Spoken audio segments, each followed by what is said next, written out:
time once again to slip into your camo, grab your bow, and join us out in the field for another episode of the Up North Journal, presented by PSE Archery. The Up North Journal crew is knocked and ready to rock for another exciting adventure. So let's step outside and hit the trail. This episode of the Up North Journal podcast is brought to you by PSE Archery, Buck Baits, Better the Hunt, Rebel 6 Rubs and Seasonings, Easy Cut, Limb Walker Game Calls, Hunter's Blend Coffee, Packer Max, Fourth Arrow Camera Arms, Scent Blocker, Scent Lock, Copper John, and Stanislawski Release Aids. And don't forget, you can catch us in syndication at 2 p.m. Eastern Time on goodtalkradio.com. Welcome back to another episode of the Up North Journal, buddy. I host Mike Adams, sitting in a new, redesigned, newly renovated cabin, as you can see on your screen. So I've got Dan DePaul with me, and I got Ken Cicluna with me live. We were triple boxing tonight, newly updated version of Up North Journal. So before we get going tonight, Danny, why don't you take care of our usual quick business that we've got going? Let's take care of our business, even though a bunch of businesses were being forced to shut down because of the COVID, but you can always check out our supporters online. You know what? Even Buck Baits. You go on over to www.buckbaits.com. You use the promo code UpNorthJournal. You'll get 20% off of your order when you check out. So that would be good. Good time to go check them out and see what they got in their lineup. Right. You know what? Hunter's Blend Coffee. Always a good time to have some coffee. Having it here while I'm working from home, as I do. And if you go over there to huntersblendcoffee.com and you use the promo code UNJ, you'll get 10% off your order when you check out. Absolutely. But that's not all. You know, with the warm weather we've had, it was like 60 today at noon. You know, it's a great day to get out and barbecue. Absolutely. Why not go over to rebel6rubs.com, check out their line of rubs like we use here at the Up North Journal. And you know what? If you use the promo code North Journal at checkout, you'll get 20% off. And if you remember back a couple weeks, we talked with Slade from Trips for Trade, and he gave us a promo code as well. So if you want to go over to tripsfortrade.com, use the promo code UpNorth20, you'll get 20% off your membership. So check those out, check our supporters out, and help us help them. Absolutely. You know, and we got some people piling in the cabin. I want to give a shout out.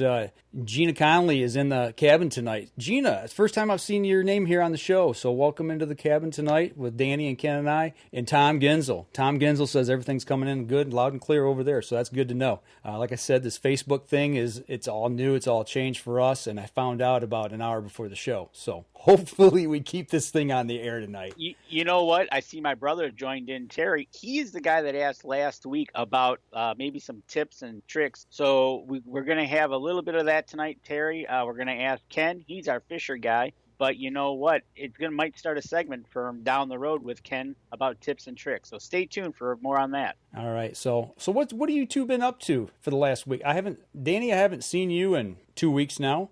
Ken, it's been a while since we had you on the show. What have you guys been doing? Let's start with Ken. We haven't had him on in a while. Yeah, let Ken go. Yeah, well, you know, I until today and a little bit last week, I haven't been doing much in the outdoors. You know, being in the medical field myself, things have been really crazy the past several weeks, and I've been working a lot and just trying to, of course, do my part and not do a whole lot. But I was able to sneak out onto the water first thing this morning before all the crazy wind hit, and I got out on the water and ran into a great school of good old smallmouth bass, and that is always fun when you run into those when you run into those fish.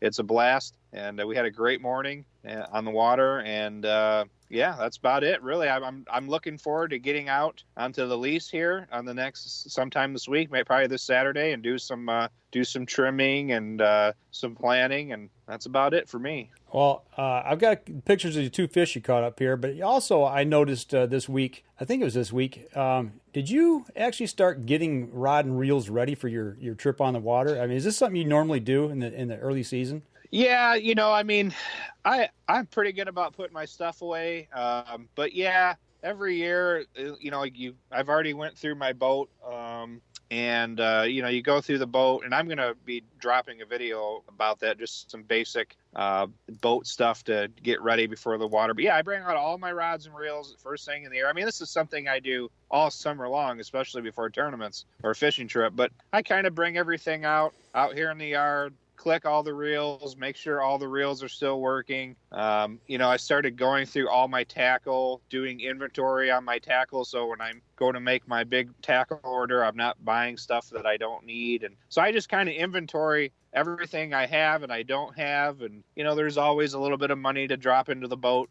Every spring, I don't care who you are, there's something you need to fix or make better on the boat. And it's I've been doing that a little bit here and there all week, just sitting at home, and it's a good time to do that.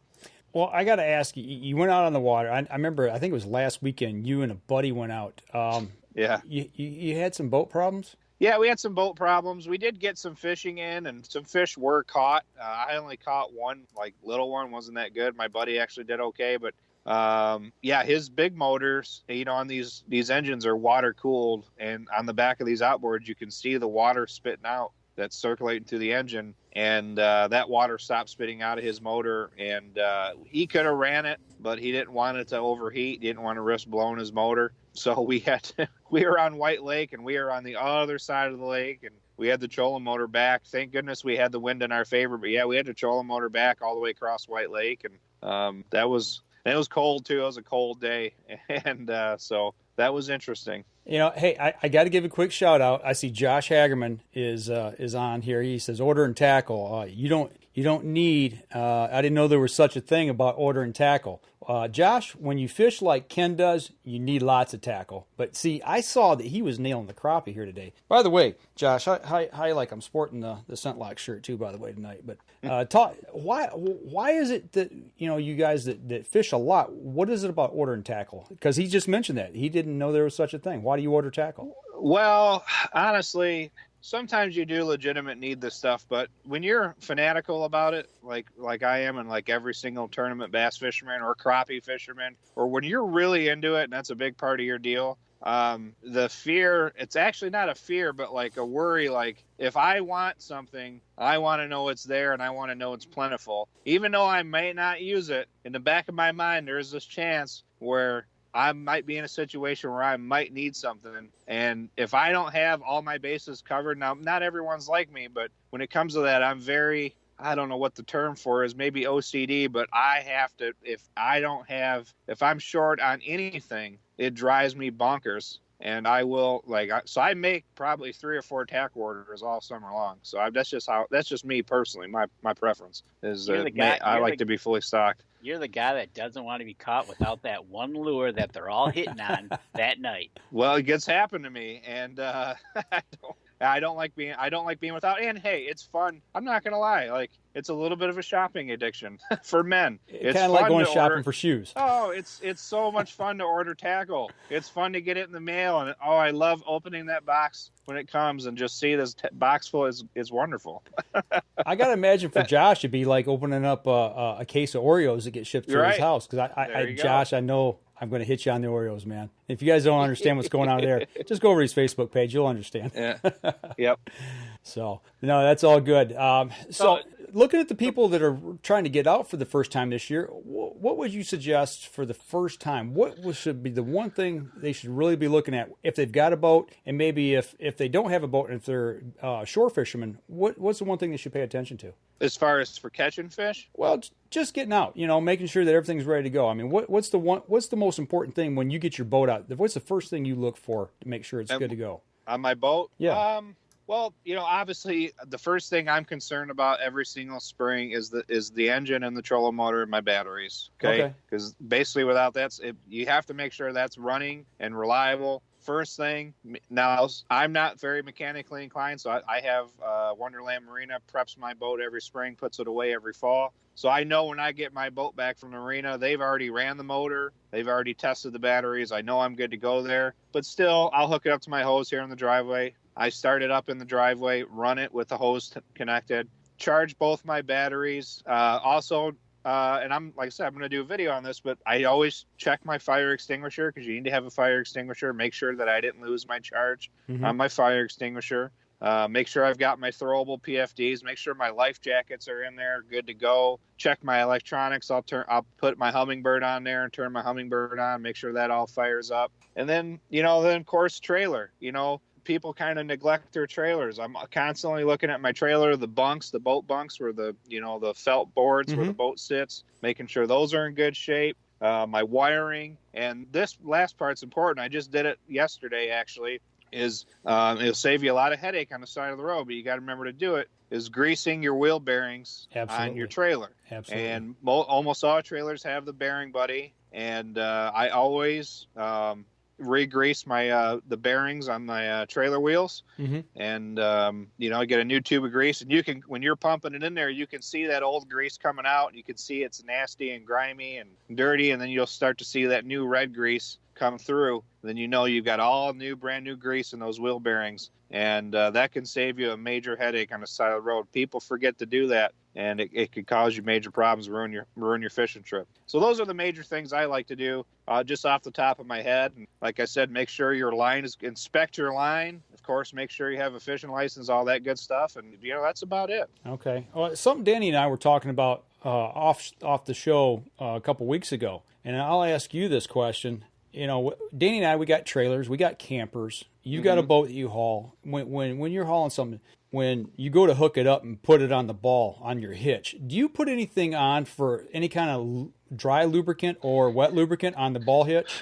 Yeah, I do. If I have it handy, I will, because it just makes it easier. There's been plenty of times I hook it up with no grease on there, but I usually have a bottle of WD-40, or sometimes I've even put rem oil on there. I've had some rem oil hanging around the driveway here, and I will. I've done that. It does make it easier, especially that way you don't have to get it exactly perfect. I'm real good about backing up and getting a trailer on at this point in my life, but it just makes it easy if you're not perfectly lined up. If that ball's good and lubed up, you can just slide it on, no problem, even if you're off a little bit. Well, I know, Danny, we talked about this, Dan, and like our biggest concern was about getting some, like a wet lubricant on there or grease. Well, everybody runs around the back of their truck or utility vehicle and they bust their kneecap or their shin on their hitch. Sure. Well, then you get that junk on your pants. So, I don't know. Yeah. I'm just throwing it out there. Yeah, that's definitely, that would definitely be a risk, no doubt about it. Okay.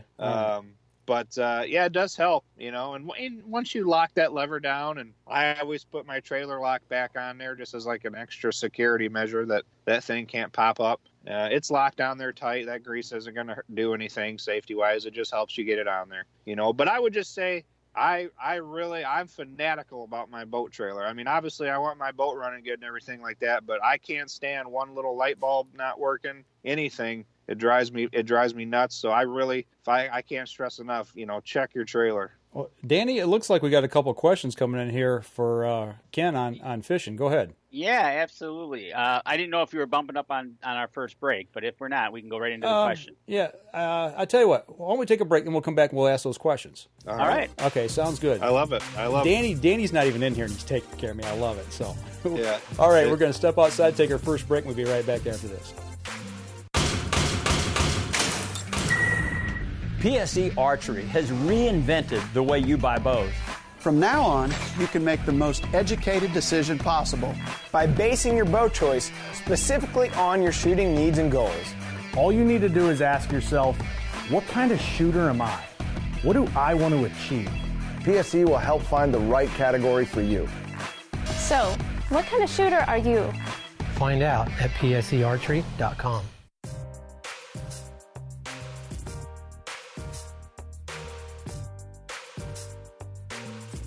Welcome back. Second segment of the show. We're rocking along tonight amid the COVID social distancing and all that kind of good stuff. It's not good stuff, but we're playing good. We're playing nice. We're social distancing tonight. Got the triple box rocking tonight, and bringing Ken Cicluna in from Southern Michigan, and Danny is in the UNJ Cabin South.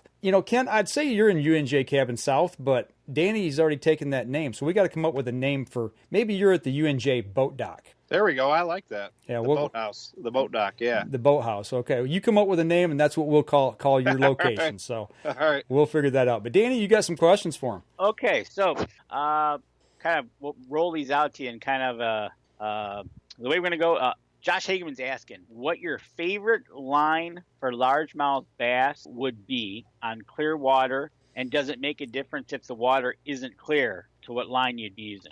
Oh yeah, it does. So my favorite fishing line, if these Indiana, Southern Michigan lakes, these Michiana lakes, as we like to call them, the Michiana lakes are usually clear water, weed choke lakes. If I'm not fishing directly in the grass, I promise you I'm using 100% fluorocarbon line, just because there's no stretch and it's the sensitivity. It blows monofilament. There's really no need to use monofilament anymore unless you're fishing topwater because it floats. But if I'm not fishing directly hardcore in the grass, I'm always running fluorocarbon. If I'm cranking, if I'm cranking in the grass, I'm using 15-pound fluorocarbon cranking in the grass. If I'm cranking kind of open water, or using a jerk bait, I like 10-pound. If I'm finesse fishing, drop shot fishing, wacky worm fishing, anything like that, I like to use 8-pound fluorocarbon. And then he asked what my favorite line to fish is. I like fishing with I love fishing with a 50-pound braided line, black. When you're fishing directly in the grass like that, and those largemouth don't care. The smallmouth are real sensitive. That's to the line. The largemouth are a completely different breed. They do not care about that. Line could be pink and they'll eat that lure. So I like to use 50-pound braided line, black, or 65-pound braided line. The 50-pound tends to cut through the weeds a little bit better. And but I love flipping big baits right into the hard places where, unless you're a hardcore bass fisherman, the average fisherman would never think about casting a lure into that type of area. That's where I thrive and like to fish the most. And I love to use 50-pound braided line, but on a clear water lake, especially if it's a smallmouth lake, I'm trying to get away with the lightest pound test line possible, and using fluorocarbon for sure because of the sensitivity of it and that there's no stretch. Monofilament, you get a lot of stretch. And that, in the fluorocarbon line, there's no stretch. There's very little stretch, I should say. Braid, there's no stretch. Fluorocarbon, very little stretch. And when you set that hook, you get all the fish. Okay. So all right. You want to know about line and more. Right, exactly. And so then it depends. So another question is braided line a preferred line? It depends on the situation then. Yeah, and one thing, it does depend on the situation, but one thing I think I want to start, and I haven't done this yet, but a lot of the pros, a lot of the tournament guys, a lot of my buddies run this system. What they're doing now, and I'm going to experiment with it because I think it is the way to go, is they'll actually run braided line even on their spinning reels when they're finesse fishing, when they're throwing a wacky worm or drop shot or whatever, and you're finesse fishing with a spinning rod, they'll have braided line like a 15 or 10-pound braided line as a backer, and then they'll actually connect a fluorocarbon leader to the end of that braid with what's called, there's several different knots, the FJ knot, where they'll splice the two lines together, and they'll use that braid, and then they'll have like a 4, 5, 6 foot leader of fluorocarbon, and then have the bait on the end of the fluorocarbon. And why they do that is because I mentioned sensitivity. Well, with braid, there's no stretch, and so you can really, the sensitivity is enhanced by having that braided line, and the braided line floats on top of the water, and the fluorocarbon will sink. And the one advantage you have, especially when you're finesse fishing and you're using worms and drop shots and shaky heads, that floating braid almost acts like a bobber. You can, and I've seen it many times. You can, even when I'm fishing with fluorocarbon, I watch my line because sometimes they'll just barely pick it up and barely swim off with it, and you can watch that line, and you'll I've probably missed a lot of fish not fishing braid like that. So you get more sensitivity, and you can use it as a bobber, almost watching that line if something picks it up. So a braid is a big deal. Now there's a lot of applications for it. Okay. Yep. So Josh Hagerman, they're down in Indiana, and he makes a comment here that he was they were crappie fishing all week. They did a great job, and then yesterday it rained, and then today they went out and only caught one. So weather is definitely a factor then. 100%. So what he experienced there, if I had to guess, I don't know the exact conditions down there, but anytime, and it's not a sure shot thing because it's fishing, but most of the time you get a big front like that, those fish will eat before the front. And a lot of times the best fishing days there are these days where it's raining and blowing and nasty out in cloud cover. That's when they're eating the best. And then what happens is that front moves through, all that low pressure moves out, and that barometric pressure rises. and you see these bluebird skies the day after a storm, and the cold front comes through, and the next day it's almost always bright blue skies, sunny, barometric pressure up over 30, then it just shuts them down because they got that bladder in there, and they don't like that high barometric pressure, and it just kind of hunkers them down. If you ever look at a fish tank,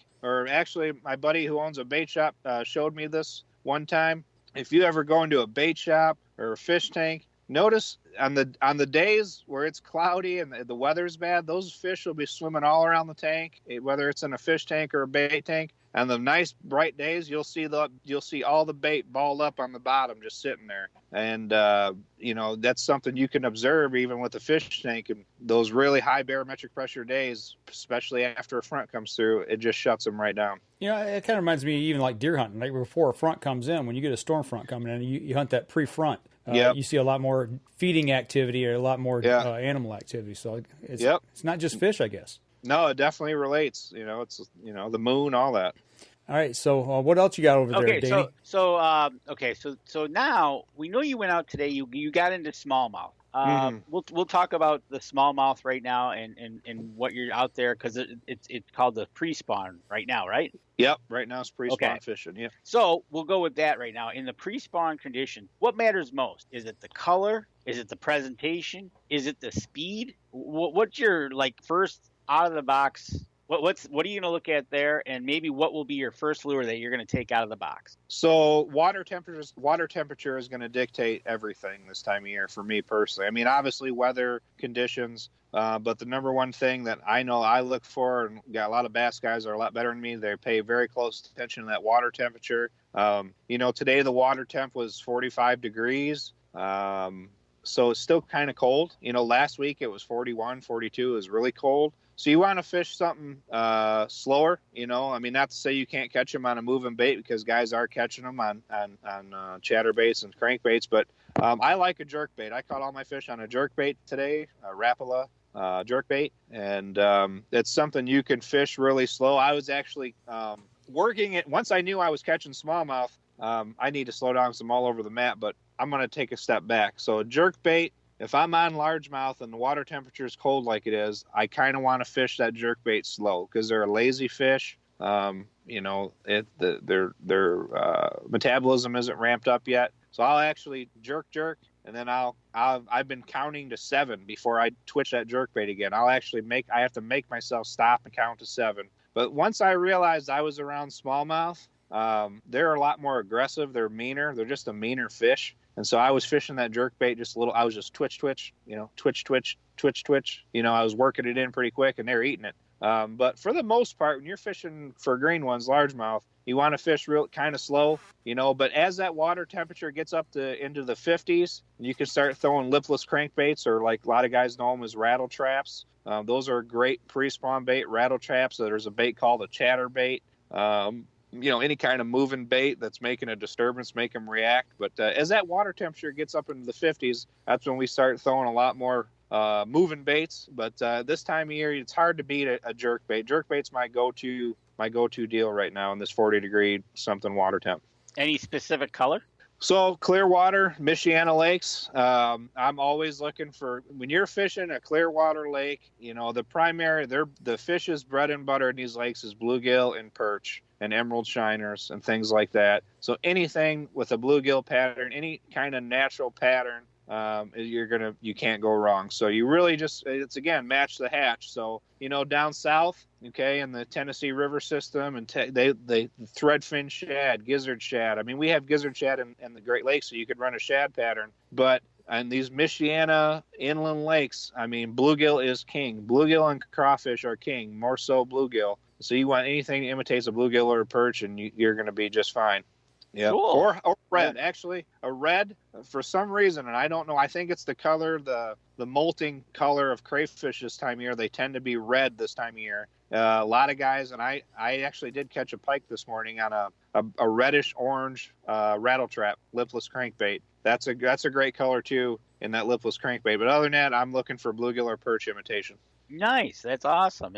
Yeah. And so the pre-spawn, as you say, we're in now, is this all going to be based on water temperature as we go into the months to get into the spawning? Is that how that's what snaps it, is water temperature? Water temperature and moon phase. Those fish tend to like to spawn on a full moon. So when you get and the bigger fish, from what I've been told, I don't know this for sure. I'm not that big of a bed fisherman. I'm not that guy. I don't like sight fishing. I like to fish out deep. But from what I've seen over the years, and from what I've heard from biologists, is them fish like to spawn once that water up there gets around 60 degrees. They like to spawn. For them eggs to survive, that water's got to be up there. So when it's about 60 degrees, those fish will go up there and spawn. And as soon as you get that usually the first couple of weeks of May, you'll get 60-degree water temperature and a full moon. And you have those two together, you'll go up there. And the big female will only be up there for a day or two. She don't hang out long. She'll move up. She'll actually move up. I've heard they move up more like 56, 57-degree water. They move up because the buck is already up there, got the bed fanned out ready for her. And they'll actually move up first, make the bed, prepare everything. And then females will move up and lay their eggs, and they'll do their thing. And then they move off. They're out of there. They don't hang. The big girls don't hang on them beds too long. And then the male will actually stay there for weeks and guard the eggs. And once they hatch, they're called fry guarders, and that buck will hang around that bed and guard the fry after they hatch for a week or two. It's pretty cool, actually. But yeah, water temperature. That water it's really cool when that water temperature gets 50, 55 degrees, somewhere in there, and that full moon's coming. They go on a feeding frenzy. I mean, they go on an absolute feeding frenzy where they're just eating because they know they're about to spawn and expend. Because when they're spawning, they don't care about eating; they just care about spawning. And once that water temperature starts getting into the 50s and the spring rolls on, there is a magical time where they eat anything you put in front of them. And I've been terrible with the pre-spawn. The past couple of years, I've been getting better. But man, and when you find them this time of year, you usually find a school of them. So it's pretty good. Okay, cool. Man, I just learned more about spawning season than I've ever known before. I feel like I've been to school. yeah, it's really neat. It's a great time of year to be fishing. Yeah, that's interesting stuff. I mean, I've kind of dug into the stuff about turkeys and about deer, but I never knew a male fish was called a buck. I never knew that. Yep, they're called a buck. Yep. Interesting. That shows you how much I know about fishing, though.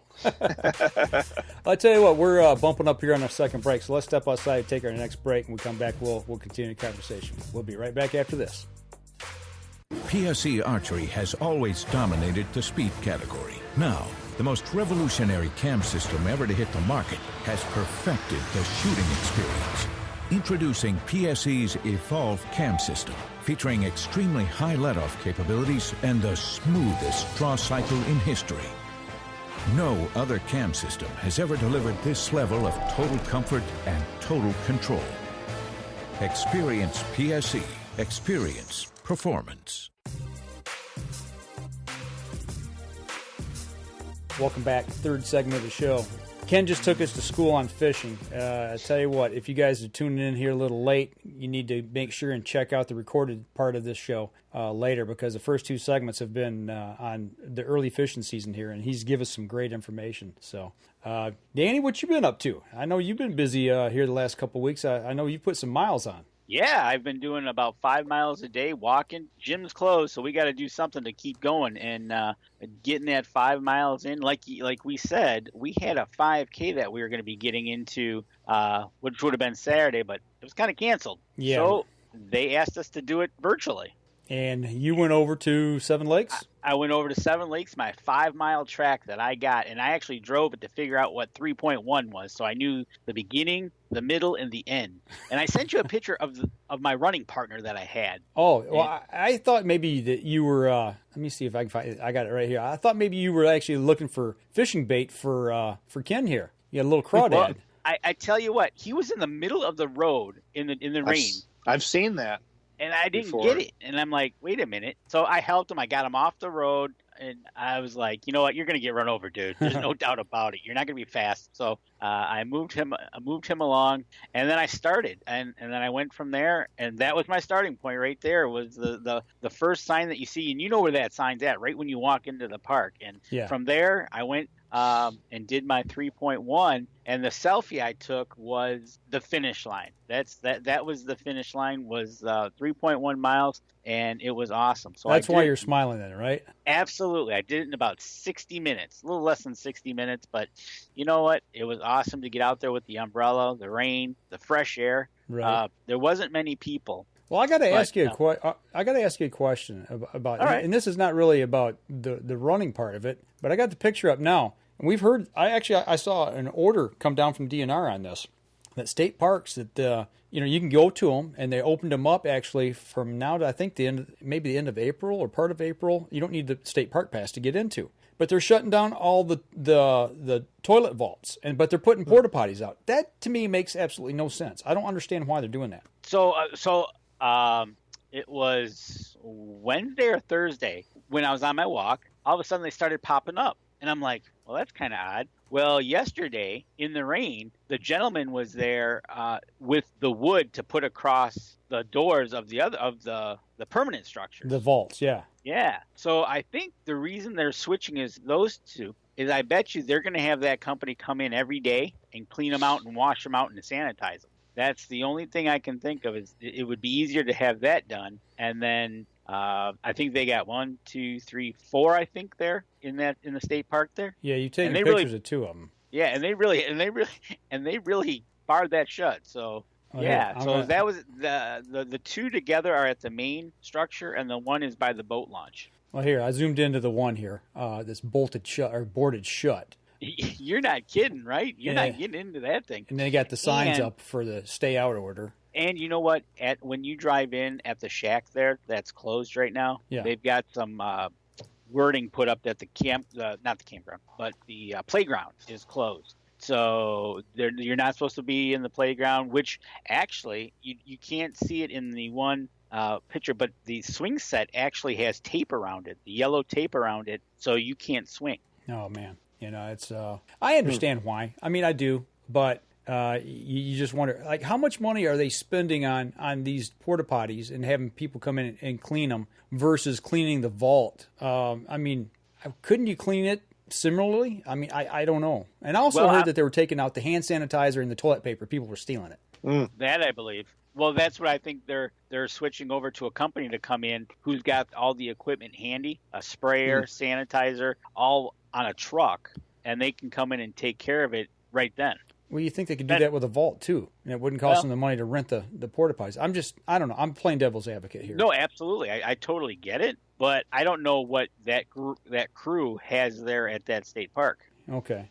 All right. Well, just wondering, but you sent a picture here, and I'm still trying. You took a picture out in the woods.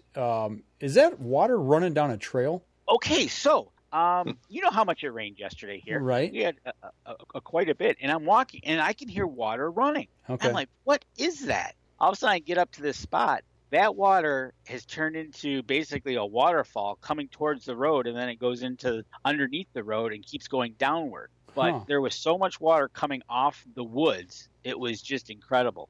Yeah, that's crazy. And then I also got to ask, because you sent me this picture, and for the life of me, I think I know what it is.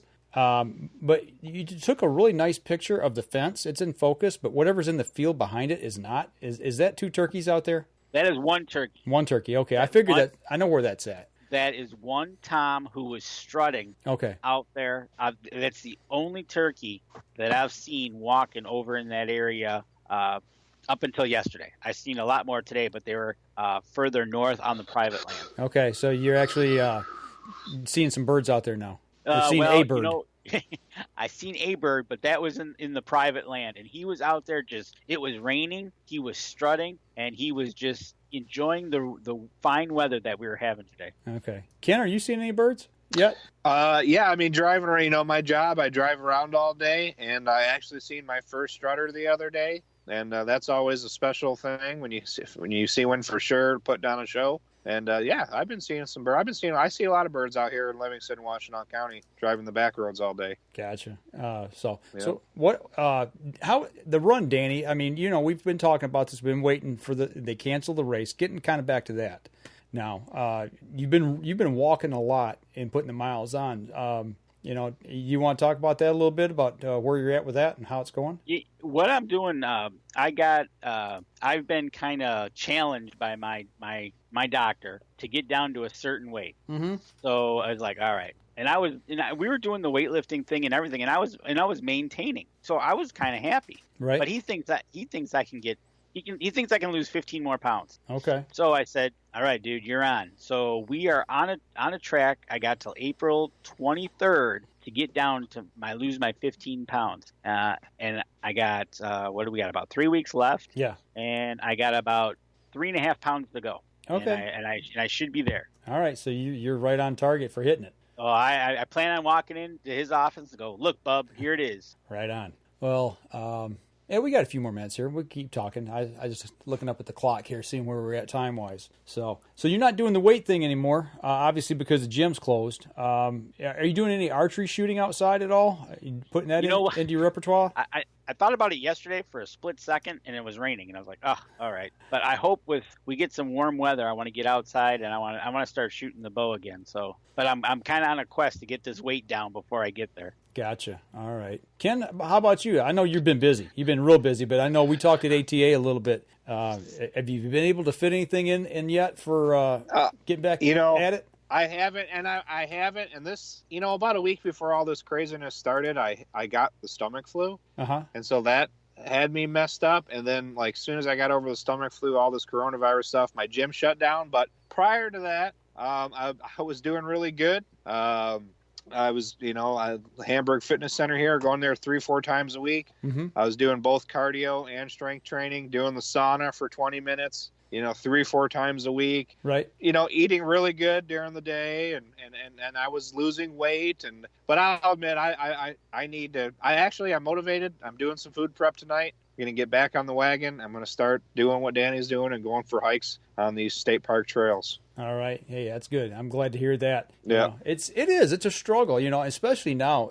Like you said, the gyms are closed. I managed to put a few things together and build a gym downstairs a little bit to where I can work out. But, even with that, it's just, it's a pain. Yeah, it's to me. I have a kettlebell here, mm-hmm. and we have some dumbbells, and I'm gonna do some stuff. And there's plenty of at-home cardio you can do. There, you go on YouTube and search at-home cardio. There's a million. But me personally, I like the process of going to the gym. I like being at the gym. I've always liked working out, and so to me, I like that aspect of it. I just do, and I really miss it. There's something about being at the gym, okay, so I'm working out here at home. That's fine. I'm getting it done. But like you said, when you're there and there's other people, I don't know, it's kind of like I wouldn't say a support system, but it's that motivation. You see everybody else and you see all shapes and sizes, and it's like, okay, well, that person's doing that and that person's doing that. You see 50 people working out. It's like you don't have an excuse all of a sudden to not get it done. Exactly.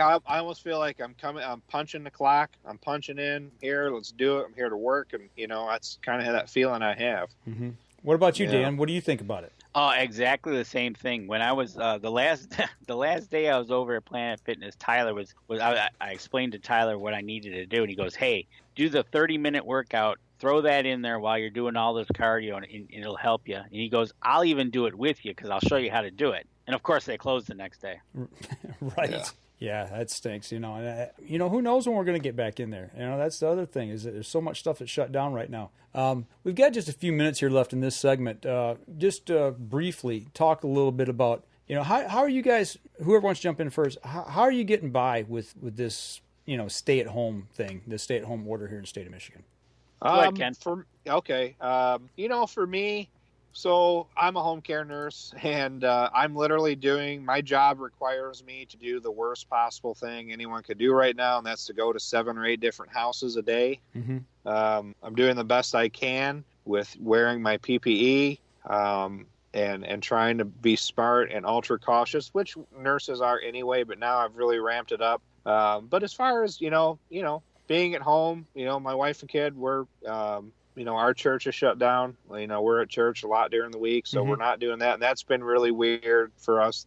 Church is a big part of our life, and to not be there on Wednesday night, not driving the van, picking up the kids, bringing them Sundays like today, like it's so weird not to be doing that. And but we're hanging in. We have a good attitude, and but we're doing our part. We're not as bad as I'd like to take my kid and go over and play with his cousins over here in South Lyon, and go to my wife's parents, my in-laws' house, and have a nice fire and hang out there. We're not doing any of that. We're just working and coming home. What about you, Dan? How are you getting through? You know what? Working from home, we've had to make some adjustments doing that, but we're moving forward. We're going to be working from home until further notice. We don't have an end date, so to speak, that they know of. They have an idea, but as far as that, so that takes up, actually, it seems like I'm working more that I'm at home now. I don't know why, but it does. But then in the afternoon, it's like I go for my walk, get that out of the way. And then in the evenings, like you said, if we need to run to the store, we'll do that. But we're not usually, going for our typical walks at other places as much. So it's more of the fresh air walking than maybe going to a store and just looking around or something like that, or going, it's just you kind of get more attuned to the crowds of people. What, Danny? What's the thing you miss the most so far? Well, I don't actually.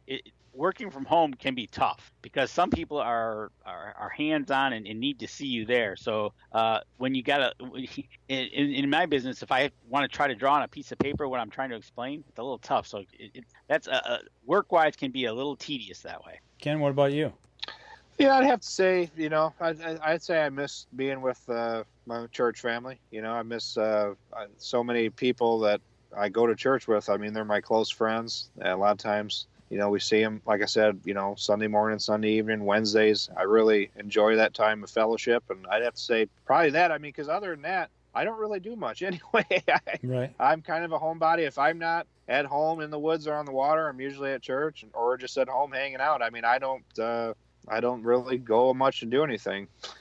I gotcha. Anyway, for me, go ahead, Dan. It's funny you say that about working from home, and Ken's out there, and I see my brother commented that they got him working, and they're sending him to Ohio to pick up materials for his company. Yeah, I see that now. Yeah, I see that comment down there. It's I don't know. It's weird. I guess the thing that I've missed the most so far is spending time with my grandkids. They've been by the house twice briefly. We were outside. We meet outside the house, in the driveway. Mm-hmm. You can't hug them. You can't pick them up. You can't kiss them. Mm-hmm. You got to keep your distance, and you tell them you love them, and watch them drive off. And it's just, I don't know. It's odd. It's really odd. So yeah, but that's got to be hard. I'll tell you what. Let's step outside. Let's take our last break here. Come back. I'll kind of run down a few things I've been doing, and we'll wrap up the show and see if we got any more questions here. So we'll be right back after this.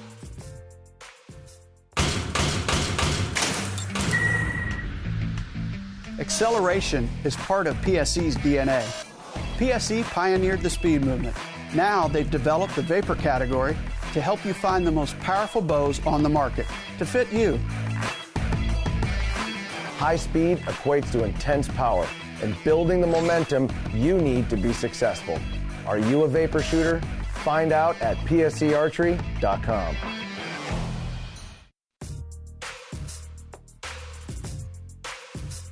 Welcome back. Last segment of the show. Sitting here in our new, freshly renovated Up North Journal cabin and Up North Journal boat dock. So we got to give Ken the props on the boat dock. But we're in Up North Journal cabin north and south. And we're going to get that name changed on the bottom there for Ken and call that the UNJ boat dock. I love it. So, Danny, you said you had a couple more questions there? Yeah, I see there's a question from my brother here that says, and I just flipped right. Okay, there it is. What is Ken's general rule of thumb for colors? Must be color of lures. Yeah, so we kind of touched on that a little bit earlier, but if you're in a clear water Michigan lake, you're going to want to have natural colors. You don't want to go with anything outlandish like pink or purple or nothing weird, no weird colors. I mean, pink can work sometimes around smallmouth, but for the most part, in these clear Michigan lakes, you want to match the hatch. And there's lots of lures out there that have the actual name of the color is bluegill or perch or emerald shiner. You want to go with something like that. Crayfish in the summertime here typically are green pumpkin. Okay, you can't go wrong with green pumpkin anything in our lakes. Green pumpkin blue, green pumpkin maybe purple. Anything green pumpkin, you're going to be just fine when it comes to your soft plastics. Black and blue. And typically, the dirtier the water, not all our water is super clean. So if you get into real dirty water where there's maybe only a foot to a foot and a half visibility, it's a tannic water or just a muddy water, then you want to throw white or black or bright orange or pink, something that them fish can see in that water. White, black and blue, or bright orange or red. That's a go-to in dirty water. Or like low light conditions, first thing in the morning, a lot of guys like to throw a black and blue jig, and then as the sun comes up, they'll switch back to a more natural color. But in our lakes, you can't go wrong green pumpkin anything, bluegill or perch pattern, and you're going to be good to go. Cool. Yep. Green pumpkin. I like green pumpkin. Yep. Right. It seems like that's what every time I turn around, everybody's always talking about green pumpkin. And that's what I think that's what we used when we were up on Long Lake, wasn't it, Danny? A couple of summers back. We were up there smallmouth fishing. Isn't that the color we're using? It might have. It was the when we were using the wacky rigs. Wacky rig. There's a color that Strike King makes in their soft plastics, and it's killer. It's called KVD Magic. It's KVD Magic. It's a great imitator of a bluegill or perch. Strike King makes it, and that's another great color. I just thought I'd throw that in there because it doesn't say green pumpkin. Because there's a lot of other colors that have different names that are just fine. But just, if it looks like a bluegill or a perch, use it. Just kind of, picture in your mind and just go with that. But nothing outlandish in these Clearwater lakes. Try to match the hatch. I mean, if anything, I know that's cliche, but that's what it takes. That's what it is, right? That's what you're always trying to do is match whatever's in the water that's feeding them. Yeah, and if you get, it's even better, if you get a bass to spit something up, or if I catch a bass and I can see two crayfish tentacles I always look in their mouth. You see two crayfish tentacles sticking out, well, all right, they're eating crayfish. So I'm gonna throw a jig or a crayfish plastic. They'll spit up bluegill, things like that. So you just got to pay attention. I know some people that they carry a syringe with them when they're trout fishing, and they'll suck and see what the fish are eating on. Really? It's kind of not like a syringe, like a turkey baster, and they'll squeeze the bulb and stick it down in them, and then suck out what they've got there, just down their throat a little bit. And then they'll squirt it out in their hand, and they'll look to see what are they eating on? What kind of flies are they? It's a great idea. So if it doesn't hurt the fish, hey, I'd say, hey, try it out and see what happens. So yeah, that's awesome. And a big shout out to Tim Cias, who hasn't missed a day of work because the timber industry is an essential, and he says for us to be safe up here up north. Yeah, I see. Hey, thank you, Tim. Back at you too, Tim. That's the thing that worries me right now with all this going on is missing work. Like Danny, you went out and you ran yesterday. And you called me up and wanted me to meet you at 10:30, and I'm like, I can't do it. It's raining. I can't come out. Yep.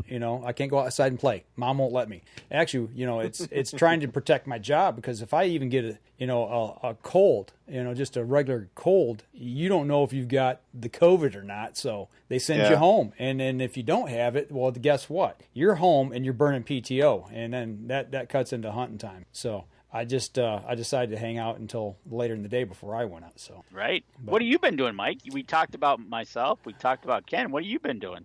A little of this, a little of that, and a little of the other. Is the best way to put it. You did your run. I did. But the thing I've kind of been doing here lately is hitting the weights. I got a picture of part of my gym down here, and it's got red paint on the floor, and I got accused of spilling blood on the floor. So I said, because you're working out so hard, right? So, but no, that's kind of been my repertoire lately, is really staying on task with that and hitting that hard. And then also something else new that I did and I've kind of put in is walking at work. I walk the parking lot.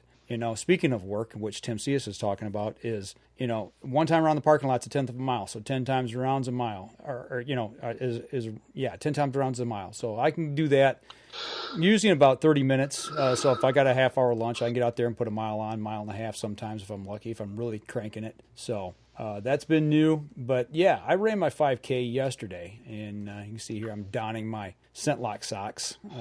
That's one thing when I'm out running, I like to have those socks on because they just help my feet so much. And then before I took off, it was a little chilly out, so I put my scent lock face mask on. kind of cut that cold air down. Was it? You weren't really running. You were fast walking, right? Yes, I was fast walking. Did you have a problem with the air temperature? Especially since you've been walking these last 3 or 4 weeks. Does that hurt your lungs at all? You know what? No, it doesn't. It hasn't. Not really. Nope. Not like it. Not like when I'm on the elliptical for the first couple minutes. Then I'm fine. Okay. And then here's a pic of me. I was a half mile away from the end and looked like death wormed over. So, but I ran my 5K in 39:05. So there you go, man. That's awesome. I cut time off my. That's only the second 5K that I've ran outside. And Ken, is it getting dark outside? It is. Yeah, I'm losing light here. I just looked up in the box. I'm like, just see, yeah. I just see eyes and teeth there, man. Yeah, in the outline of your face. I was looking at that. That's thinking. But I'll flip this light on if I have to. I ran my first 5K outdoors back in Thanksgiving, and I cut 5:25 off that time. This is only the second time I've ran outside, so somebody's phone's dinging. Yep, sorry. That's okay. So, but that's kind of been it. I didn't shoot my bow this week at all. I didn't get outside that much just to run. And when I did, man, it felt so good and so invigorating to get outside, get some fresh air, and kind of get the juices flowing again, because I've been stuck inside. It's been a bad week at work. All we do is hear bad news, and I worked a 14-hour day one day, and I'm stuck in one room all day, and I hate it. I hate it. But we're working, So, at least we're working. There's a lot of people out there right now that can't get outside, and they're not working, and it stinks. So I guess I shouldn't complain. Yeah, I hear that. So, right? So I hear that. Looks like we got one more. Yeah, go ahead. Question: were you going to get it, or was I going to get it? I got it here. Another question from your brother, Terry. He asked Ken. He says, "When is the general hatch times on the lake?" On the lakes around here, I guess it depends on what type of fish you're fishing for and which hatch you're talking about. As far as bug hatches go? I guess so. Yeah, I'm not too sure on the bug hatches, Terry. I know that, as soon as we first start getting, I know for sure, like the bayfly hatch, obviously that's late May, early June a lot of times, but that first week of 60-degree weather that we get, there's a lot of bugs on the water on the lake. There's a lot of, as soon as it seems like we get that 60-degree first week of solid 60-degree temps, when the nighttime temps probably just dipping into the low 50s. I notice a lot of bug hatches going on, especially on like the Huron River, if I'm on the chain of lakes and stuff like. You get a lot of these midges type of deals starting to happen, but I'm not too knowledgeable on the bug hatches at all, really. You know what? Would that be a question for your buddy over at the bait shop we talked about? Yeah. Oh yeah. I'm sure he could answer all right, that. Maybe we'll hook up with him and get his take, and maybe we can get a schedule out of when things are going to hatch. Yeah, absolutely. Well, something else I'd like to kind of talk about here before we go and wrap up things is the things here in Michigan. They've been talking about, we can get out and fish. I mean, Ken, you've seen the reports have been coming out, and I've been posting them. You've been posting them. They're encouraging people to get out and fish. They're encouraging them to get out and use the parks and hike and bike and do things of that nature. And we're seeing that from Michigan DNR. But on the other hand, and I kind of scratch my head, and I'm going to get up on my soapbox here for a minute. Here we go. One hand of the state government is saying get out and enjoy the outdoors, but practice social distancing. And then on the other hand, you've got the governor saying shelter indoors. Don't, you need to stay in your house. You don't need to be traveling. Right. And it's, what's going on? I mean, you have one telling you one thing, one telling you another, and they're saying, well, if you don't abide by the rules, we're going to clamp down on everything. And are we hearing a mixed message? Definitely. In my opinion, she's contradicted She's contradicted everything the DNR has put out. Exactly. Well, Ken, you even questioned it and said, "Can I go fishing?" Well, and because I want to follow the law as much as I don't like it. I want to be within the rules, and that's why I was getting confused, because I was actually up until that point I was fine, because I had read the executive order. Section 7 exceptions says right there, go ahead and get outdoors, keep your distance. Then she gets on this town hall meeting type thing and basically makes you sound like a criminal if you want to go for a motorcycle ride. I saw that. Yeah. Yeah. A guy asked about riding his motorcycle. Yeah. So I'm like, which is it? I wish he'd just come out and just say it once and for all, because look, there's a ton of people that fish in the state, especially this time of year. Turkey hunting's coming around the corner. I mean, I wish he'd address it. Well, you know what? And I heard out in the state of Washington that they're not allowing people to go fishing or hunting. I heard that. And they're not even selling licenses right now. Yeah, that's scary. Oh, yeah. I saw that. Rory mentioned that. Yeah, and I part of me understands, because that's kind of where it really took off. When it first hit the United States, it took off out in the state of Washington, up there in Seattle. But they're telling you to stay away from everybody. What better way to stay away from somebody than to go out on a lake in a boat by yourself, or to go to the woods, your hunting woods, and do a little shed hunting, hiking, scouting, whatever it may be. But I will say this, and there was a point about this that kind of struck me. They told everybody they don't want the downstaters going up north. They don't want the big influx of people escaping and bringing the virus up north, because it would inundate their hospitals. And I kind of thought about that. I'm like, well, yeah, that does kind of make sense, because where I hunt, the nearest hospital is Alpena. And I was talking with our camp manager, and he said, yeah, they've got like 4 beds, or 4 ventilators. 4 ventilators, I think is what he said. And if you get a big influx of people coming from downstate up there, and all of a sudden it kind of explodes up there, they're going to be inundated up there, and it could really cost you your life if you're going up there to get away. Yeah. I mean, what are your thoughts? You're in the medical field.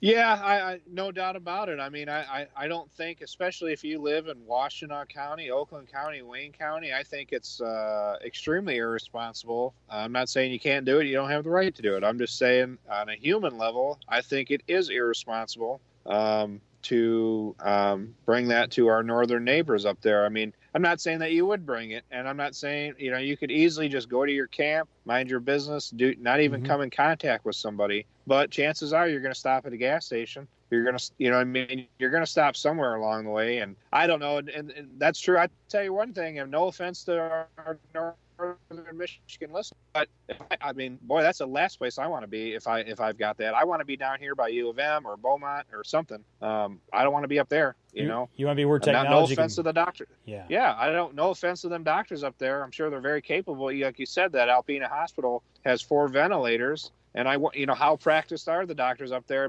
at putting a vent in? Right. I mean, that's a serious procedure. And so, yeah, I would say, as bad as I want to go up to my property and go fish on my private lake up there just north of Gladwin at Sugar Springs, I desperately want to go up there. But not until this governor lifts the ban, and I'm just going to have to wait it out. Well, Danny and I, we've talked about going turkey hunting, and, we really don't know. I'm not going to buy a license until I know I can go. I'm in the same boat. I'm not buying anything until I know what's going on. Why burn the cash? Yep. To me, that's kind of pointless. I mean, especially the tags we're buying, they're over the counter tags anyway for the area that we're going to hunt. But yeah, until that time, it's going to be really interesting. I'm going to play devil's advocate here and extend. Let's extend this out. Sure. Let's say until June. Okay. Oh boy. Or the middle of June. Let's just say that's the case. Okay. So May rolls around. Okay, you put in from May 1st to June 1st, you got to put in for your bear tag and your elk tag. So guys who want to go elk hunting, are you going to take a chance on burning that tag and not being able to go? Heaven forbid it lasts into, the fall. Or the guys with the bear tag, all of a sudden it lasts, into an extended period of time. Or maybe they don't even allow you to put in this year. I don't know. I'm just throwing that out there. Yeah. Danny? Do you think it would get to a point that they would say this year we're just giving out points only? I don't know. I don't know what the DNR's thinking. That'd be a management disaster for those elk up there too, though. That just means they'd have to go shoot the elk and the bear. You know what I mean? That'd be bad news if we didn't bear hunt for a year. You know what I mean?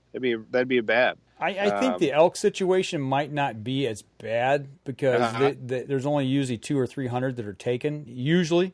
And I think they could step that next season up and take care of that problem. The next year, right? Maybe, but I think it's maybe more detrimental for the bear just because there's such a bigger population of them. Yeah. I don't know totally what they're going to do. Interesting. Things that make you go, Stay tuned, right? I guess. I don't know. Nobody knows. Nobody knows what's going to happen. That's the scary thing about this. I mean, I'm not worked up about it, but we don't. This is total uncharted deep water that we don't know. It's time to start treading water. Yep. Make sure you get your PFD on too. Yeah. Because it might be a little bit of a long tread here. I hope not. I really hope not. I'm hoping things turn here, and I hope we can all get in a cabin here and share a cup of Hunter's Blend coffee at some point together, and not have to worry about social distancing. Because there's times that I just want to take it and I want to give Danny a little tap on the head, bang. Right? And I know Danny wants to put his foot in my backside every now and then too. Bang. So That's right. but no, it's been a good talk tonight. It's been good talking with all you guys. Hang on, I see something here. Your brother just posted something on. It's when you go somewhere and it's stopping at a gas station and touching things. Right? Yeah, exactly. The more we stay put, the quicker we get back. Terry. I'm right there with you. It's the problem is not everybody adheres to the same things, and it's hard in a civil society that we got, in an open society where we've got constitutional freedoms, and that's the way this country was formed. And it's how do you tell somebody no, you can't go to your cabin and go fishing? Yeah. And how far is too far? Maybe somebody's got a pond or a patch of woods that's 10 miles away from their house, and they go and they do what they need to do. But we want to go 150 miles, and we can't do that. What's the right thing, and what's the acceptable thing? I guess we got to each ask ourselves that. That's what it is. Deep thoughts from the Up North Thoughts Journal. by Up North Journal. So, but I tell you what, we're running a little long here on the show, so let's wrap up the podcast. We'll hang on the live stream here for just a minute. I see another something else here popping in, but for the podcast people, that'll do it for us this week. Stay safe out there, practice social distancing, do the right thing, whatever that means for you, and share the show over on your social media if you could. Give us a like on Facebook, give us a follow or subscribe. Go over to YouTube. Check us out. Yeah, on YouTube. iTunes. Go over to iTunes if you're listening to us on iTunes, and give us a rating over there if you would as well. So that helps us all out. Y'all take care, and we'll be back again next week. And don't forget, you can catch us in syndication at 2 p.m. Eastern Time on goodtalkradio.com. This episode was brought to you by PSE Archery, Buck Baits, Better the Hunt, Rebel 6 Rubs and Seasonings, Easy Cut, Lim Walker Game Calls, Hunter's Blend Coffee, Packer Max, Fourth Arrow Camera Arms, Scent Blocker, Scent Lock, Copper John, and Stanislawski Release Aids. Thanks for listening, and join us again here next week. Until then, remember, as we always like to say, if you're out on the water or in the woods, shoot straight and be safe. Until next week on the Up North Journal.